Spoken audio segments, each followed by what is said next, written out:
Welcome to the Animal Wellness Podcast, all about improving the lives of animals with better policies and practices in government and business. Brought to you by Animal Wellness Action, where we believe helping animals helps us all. Here's your host, Joseph Grove. Welcome to the show, everyone. Imagine you've got your typical middle school kid, whatever that may be these days, going through lunch line, breakfast line at school. So there's Johnny, gets his rectangular pizza, maybe another worker sprinkles some French fries on it, maybe a green bean, makes its way to the plate. And then at the end of that line there, it is that which all of us who have gone to public schools know for sure is going to be there, and that is this large industrial cooler full of milk. Now, here's a little something we haven't said yet about Johnny, and that is that Johnny, like many young people, up to 90% of people of Asian descent, 60% of people who are Black, who are Native American, Johnny is lactose intolerant, which means if he drinks that milk, bloating, pain, diarrhea, vomiting, Johnny does not want that milk. But here's the thing, he has to take it. And the reason he has to take it is because the National School Lunch Program will not pay for his lunch or his breakfast unless he walks away with 2 cartons of milk. Now, type in all the numbers, and it's about 90 million cartons of milk every day. School is in session, is foisted upon our children, whether they want it or not. That's about 16.2 billion cartons of milk every school calendar year. That is, to say the least, a pretty sweet deal for Big Dairy. Even if every school child from sea to shining sea hated milk and tossed it away, Uncle Sam would still buy all of that milk. It's bad for the kids. It's bad for taxpayers because of the $300 million in waste each year. And this is our interest in this. It makes a mockery of the suffering of dairy cows, whose milk ends up straight down the drains and into the landfills. Okay, today we're going to be talking about the ADD SOY Act. ADD SOY is a simple solution. Allow schools to offer soy milk alongside cow milk without penalizing them for it. Johnny goes through the lunch line, gets to that industrial size cooler, and has a choice: cow milk, soy milk. School gets reimbursed either way.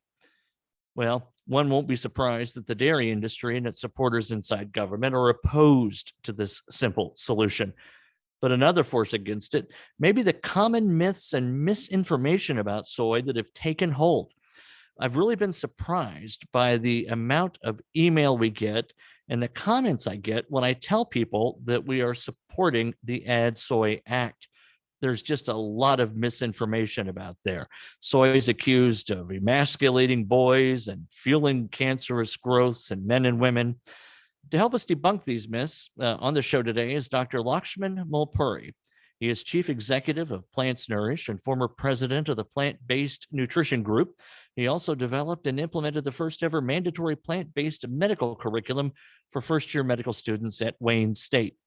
Dr. Mulpuri's work has been featured in Veg News, Forks Over Knives, and numerous newspapers and television stations. In fact, we just published a fact sheet he wrote that debunks some of the myths about soy. I invite you to find that at animalwellnessaction.org. Find our Dunking the Milk Mandate campaign page, and we'll put a link in the show notes. Thanks, Ryan Savell, our producer, for doing that. Dr. Mulpuri, glad you're on the show with us. Thanks, Joseph. I appreciate it. I'm very excited here to talk about, some of the benefits that we can really see when we're offering soy milk on a larger scale to kids without strings attached. And importantly, the ADD SOY Act, I think, provides kids with the ability to pick the milk that best suits them. And when we look at children of color in particular, I think this is a vital issue. Yeah, no, I concur.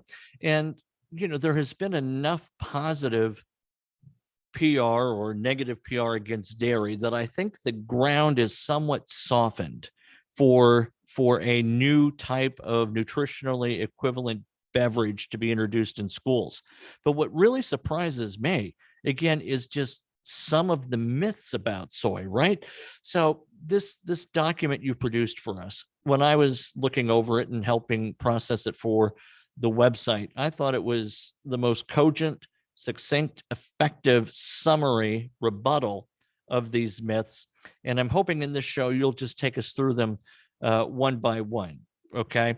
So like the first one, Dr. Mulpuri, one of the myths that's out there is that soy affects reproductive hormones. And by that, we use the word affect as an affectation, meaning to mimic. Am I correct? That soy mimics reproductive hormones. Is that what we're talking about? Okay. Yeah. I think, Joseph, that's a great way to summarize it. I think, soy is a food as old as time. I often like to say, I mean, it dates back to 1100 BC in Asia, and has been a consistent staple of many Asian diets, and has only expanded in its popularity across the continent. In the U.S. here, we've only really started seeing soy in about the 1960s onwards. It's become a really large part of the American diet. I mean, I talk about in the fact sheet, but now the soy foods market is estimated at nearly $955 million. So Americans are eating more soy than they realize. And of course, it's important to note that a lot of that soy actually goes towards animal agriculture. We eat very little of what we produce here in the United States and abroad. But nevertheless, I think it's something that, because it's been around for so long, especially as it pertains as a alternative to dairy milk, soy has gained a sort of reputation for having a host of problems, whether it's as it relates to bone health, whether it relates to reproductive hormones, especially in growing boys and girls, along with the fact that some people have said even that soy is a low quality protein. Obviously, many of these couldn't be further from the truth. And I think the first big one, for those of us who are a little younger like myself, the word soy boy is a very common term that you hear actually in society. It's oftentimes used to depict someone who may be more effeminate in nature. And it's been around for decades. We've been talking about this topic for decades, and I still hear people all the time whenever I'm speaking around the country, or even with some of my patients. There is a pervasive concern, especially for men, regarding the feminization that they may experience if they have soy milk. In medicine, we call this gynecomastia, which is obviously breasts as a male. It's expansion of the breast tissue, or growth of the breast tissue from consumption of what some people believe are estrogenic-like compounds. That's what I hear, right? All the time. Soy will give men, breasts. And in this document, you talk a little bit about phytoestrogen as opposed to the more natural estrogen. What's the difference between the two, so that when I'm out listening to my friends say, Joe, you're going to get bigger man boobs, if you drink soy, I can say, look, it's not giving me estrogen, it's giving me phytoestrogen, right? What's the medical science on that? That's a great question, Joseph, and I'm sure that won't be the last time you'll hear those questions. I think when we talk about it, unfortunately, there's a similarity in naming convention here. So phytoestrogens are plant estrogen-like compounds. They resemble estrogen, but they're plant compounds. The actual term estrogen refers to steroid hormones that play a number of important roles, both in not just women, but in men as well. Now, when we look at phytoestrogens, I think there's a bit of a misnomer. Phytoestrogens aren't exclusively found in soy. They're found in all kinds of foods. You would be surprised just how many phytoestrogens and different subtypes of phytoestrogens we're eating on a daily basis. You find them in things like wine, tea, plenty of fruits and vegetables. They're actually a vital component in our diet. And they're one of the big reasons why soy products and foods that contain high amounts of antioxidants and phytonutrients have such a benefit against protecting against all sorts of chronic diseases, cancers. And in this case, phytonutrients are a significant component of soy's benefits. And we really need to talk about how Americans can eat more phytoestrogens and not less. All right. So phytoestrogen, good, not to be confused with estrogen, because no growing young man or whoever, right? Whoever doesn't want estrogen doesn't want estrogen. So, all right, that's great. All right. Now, contrast that with dairy, because I know that there are significant amounts of estrogen and progesterone. Am I saying that correctly? Along with the hormone. Perfect. Yeah. Okay. So what does dairy have going against it in this issue? Yeah. There is some research that exists. Obviously, we always require more research. I'll never say that we've reached the zenith of all knowledge. There's always more to be learned, but there is some evidence. And for those of you who are interested, please read the soy fact sheet. I have some 32 references on this topic alone in that fact sheet. But there is some evidence that obviously, where do we get milk from? It tends to be from pregnant cows for the most part. In any pregnant animal, obviously ourselves as well, estrogen and progesterone are vital hormones for the development development of the baby, as well as maintains of health for the female in question. And if we look at cows, it's very likely that estrogen and progesterone are found within dairy milk, and it's natural. You wouldn't expect otherwise. And even if we're able to filter out a good portion of it, there's still going to be components left over, just given how ubiquitous this is in the formula. The other big thing that we're not talking about enough actually is IGF-1. We're talking about growth hormones here, otherwise known as insulin growth factor 1. Why is this important? Well, obviously it's good to grow. That milk that a lot of our kids are consuming, and obviously many of us continue to consume in adulthood, is designed to take a very small being to a very large cow. And that requires significant growth apparatuses and to be exposed to a host of components that will allow that tiny calf to get to a very large, healthy cow. And in our case, it's good for growth. It definitely is. And nobody will deny that. Milk is an important part of most mammals' development. But at a certain point, if we continue having these high IGF levels in our body, it can wreak havoc. It can lead to all sorts of things called oxidative damage in the body, which has been linked, increased forms of cancer, because if we're promoting growth, not all cells should be continuing to grow. So, we really have to look at what's in the milk that we're drinking, both plant and dairy. And I promise you, you're not going to find any sort of steroid hormone in plant milk, especially in our case. What we're talking about here is soy milk. All right, very good. Myth number 2 in your document relates quite a bit to this, but it's distinct to the extent it says it impacts fertility potentially. That's one of the myths. Soy negatively impacts fertility.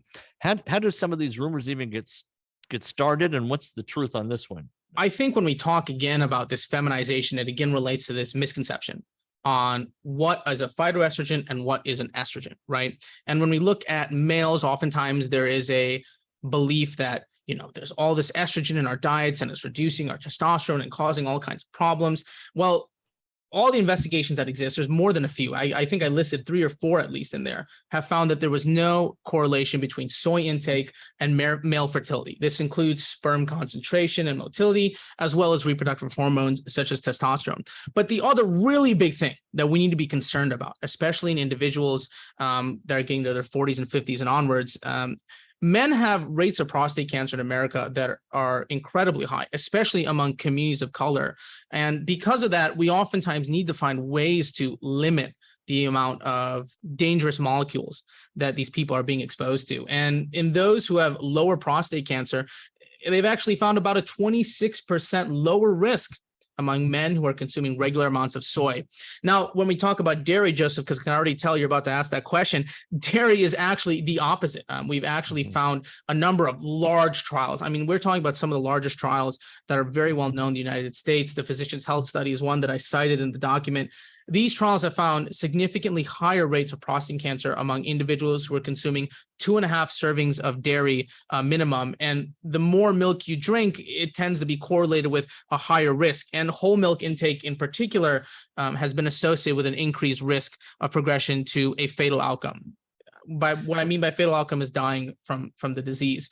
So we need to really look at building this foundation for kids, so as they get older, they might not be exposed to all these beverages and molecules and components that can produce a negative reaction and unfortunately lead to sorts of diseases that many of us are all too familiar with here in the United States.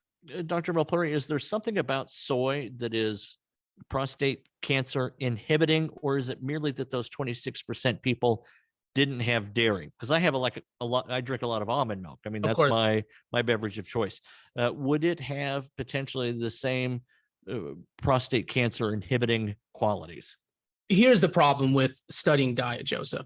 The problem is that I think we really want to focus on individual components and how it pertains to our overall dietary health. And that can sometimes be difficult to do. And it can be difficult because people eat all sorts of things. It's very difficult to study and track. We use these things called food frequency questionnaires, FFQs, to get a good understanding of what people have been eating over a month, a 2-month period, even a year period and longer.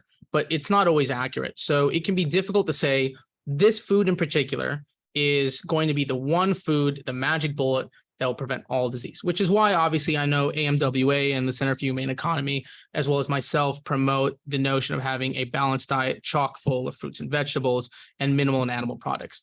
Now, as it pertains to soy and dairy products, there is possibly an opportunity cost to be had for those who are having more soy. They may have less dairy.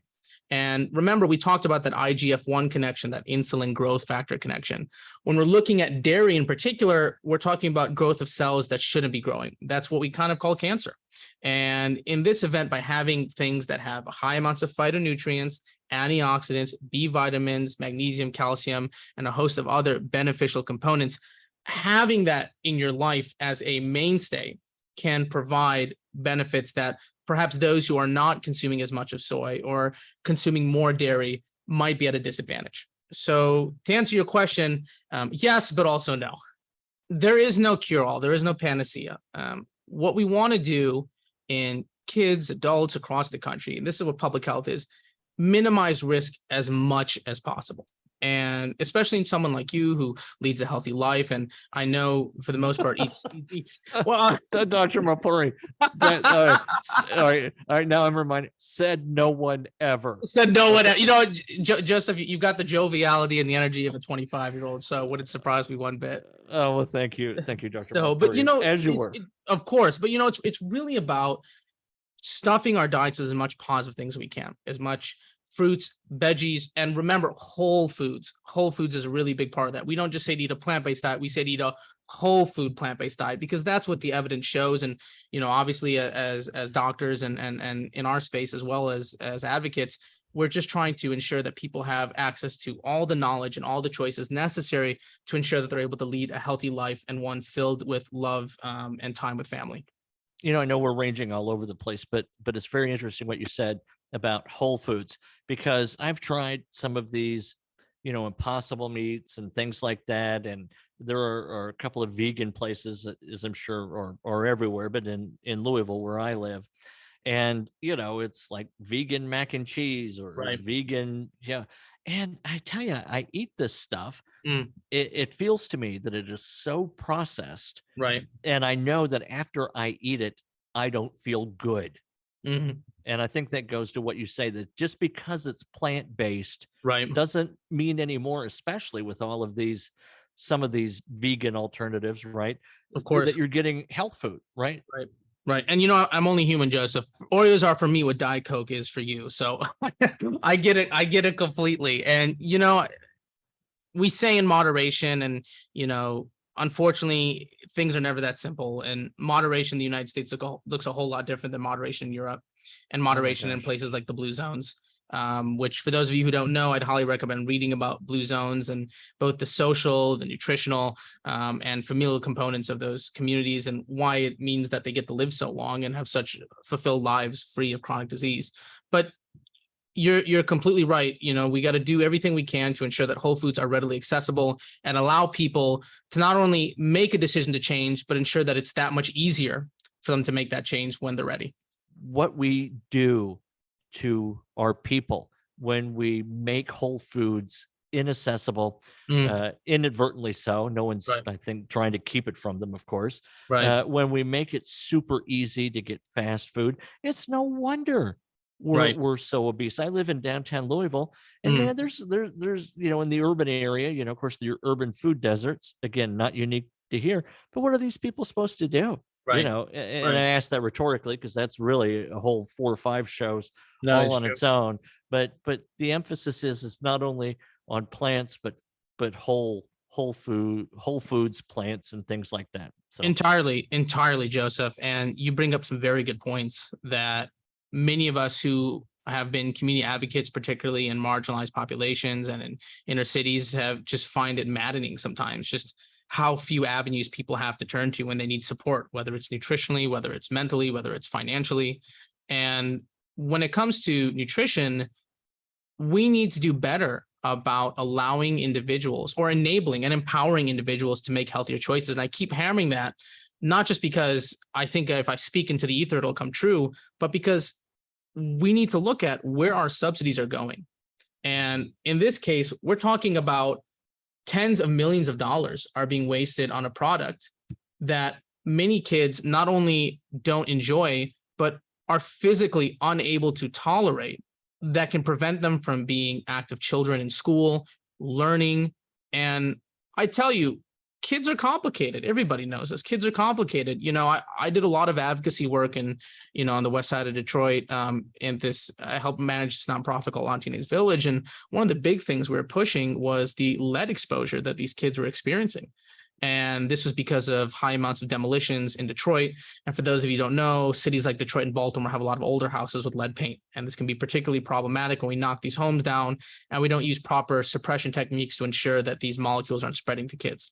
And I bring this up because in these children, those who are exposed to lead exhibit personality characteristics that some may consider to be problematic in the classroom.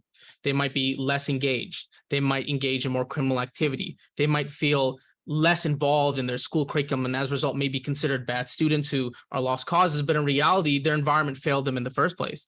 And I say the same thing, not to equate lead poisoning with lactose intolerance, but there are all these factors in children that may prevent them from being able to engage in class and be a young kid. And lactose intolerance is a significant one. I know for me personally, I suffered a lot as a young kid from continuing to eat large amounts of lactose when my body didn't want it. And it took me down a path where there was thoughts that I maybe had Crohn's disease, I maybe had all sorts of colon conditions. And, as I got older and I recognized that I wanted to go to a plant-based lifestyle, a lot of those problems resolve themselves. So again, it's going back to ensuring that we're being sensitive to the needs of children, both culturally as well as demographically, and also ensuring that, we are empowering individuals through subsidization, through legislative policy, and through on-the-ground community advocacy to allow people to overcome these barriers of decision fatigue that so many encounter across the United States. All right, let's put a pin in that, Dr. Mulpuri. We'll come back in a second with your final two myths, debunking those. But first, we want to take care of a little podcast business. Animal wellness action depends on people like you to complete our work. Our recent victories to protect big cats, spare beagles from pharmaceutical tests, and convince Nike to stop killing kangaroos for shoes would not have happened without the financial support of our donors. Become one today at any amount.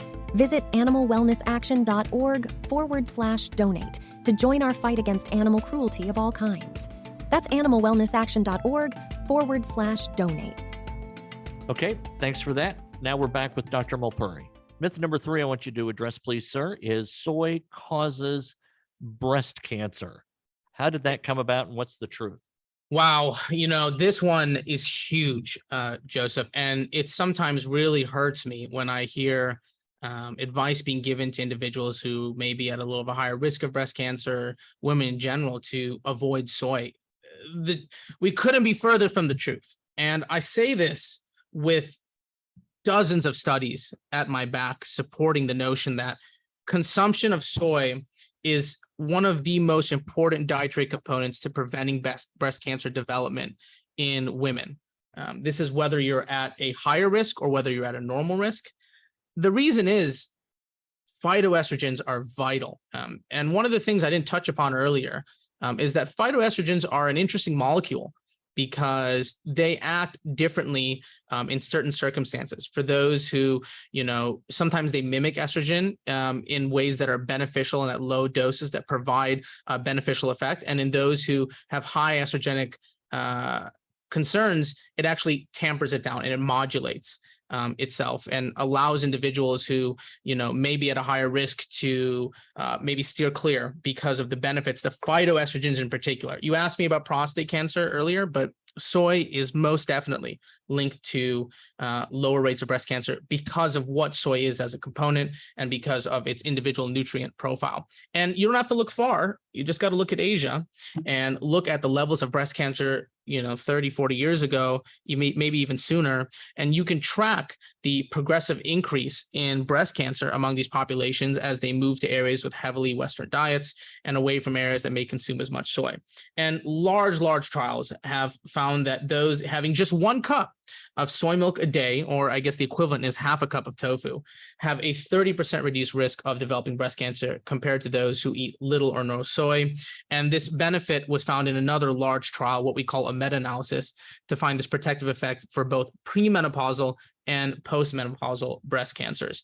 Soy foods are huge. and they should continue to be emphasized in all walks of life, especially for women in their preteen and teen years, as well as they get older. It's wonderful in what it's able to do, and the data supports that. Fascinating. So really, not only is it not a villainous food, it's a superfood. I try to stay away from superfood because, again, I think we overemphasize certain things as being these magic bullets, but soy is uniquely positioned to be a game changer for those for many women across the country and around the world. And as long as we recognize the benefits it has and are able to dispel some of these myths, I think it'll make all the difference.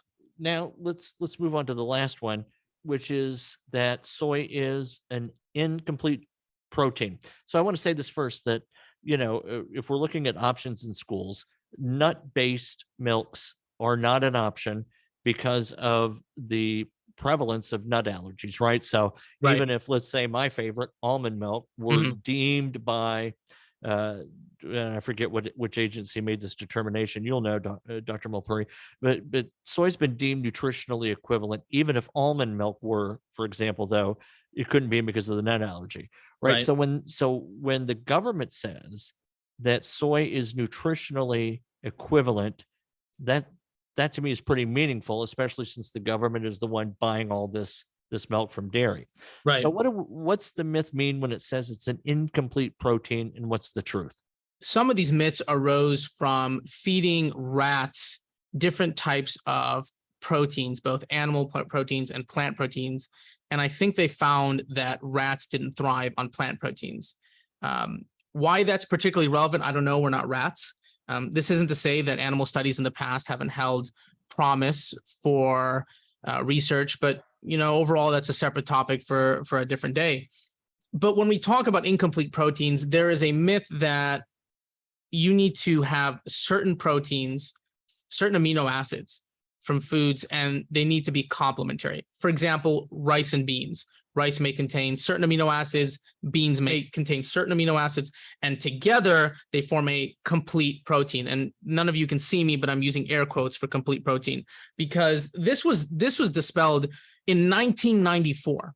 I mean, man, we have been talking about incomplete proteins for so many decades, and it is baffling to me because there is no evidence to suggest that any plant protein is an incomplete protein. And the reason is, our body possesses a natural reservoir of free amino acids and a very, very well-developed protein recycling system to ensure that everything that we need is being synthesized.